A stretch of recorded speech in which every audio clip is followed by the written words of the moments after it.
ये इस यात्रा की ना ही शुरुआत है और ना ही हम इसका अंत देख पाएंगे।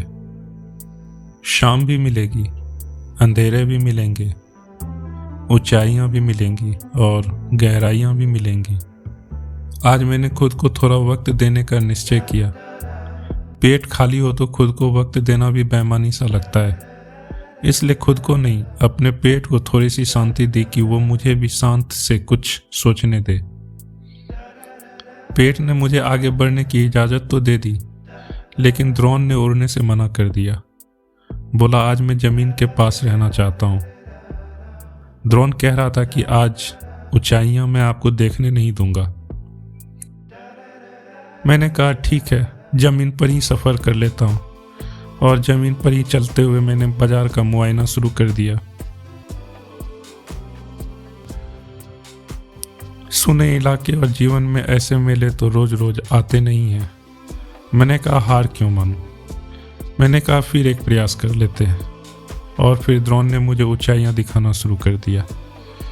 मैंने इस छोटे से साप्ताहिक बाजार का आसमान से मुआयना किया।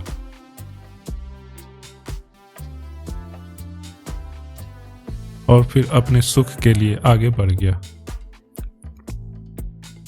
सोचा थोड़ा खेत देख लूं, जंगल के आसमान को देख लूं, आसमान से जमीन को देख लूं, और कुछ टेढ़े मेरे रास्ते भी देख लूं, क्योंकि जीवन के रास्ते भी तो ऐसे ही है ना, टेढ़े मेरे।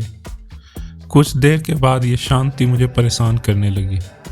ये झूठा सा लगने लगा। ऐसा लग रहा था जैसे ये प्रकृति मुझे कह रही हो कि तुम जीवन के सत्य को महसूस नहीं कर रहे हो। कर्म करते व्यक्ति के जीवन में इतनी शांति कहाँ। मुझे आगे बढ़ना पड़ा। मुझे लगा कि शायद अब मुझे जिंदगी का सच देखने मिलेगा।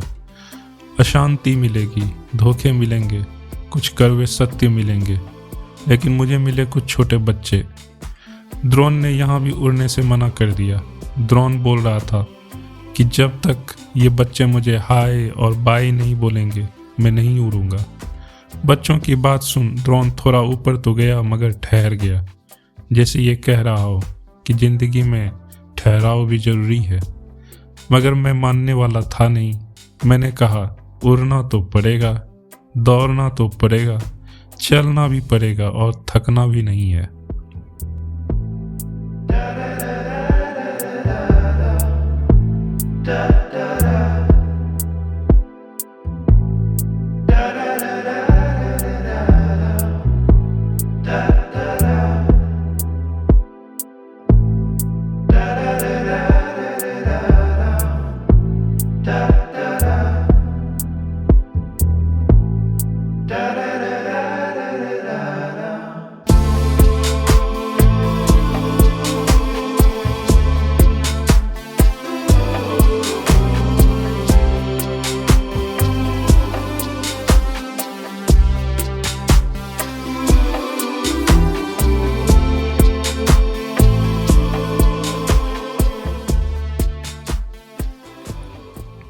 अब वक्त कह रहा था थकना तो पड़ेगा, तुम्हारी जिद को हारना तो पड़ेगा, सूर्यास्त तो होकर रहेगा।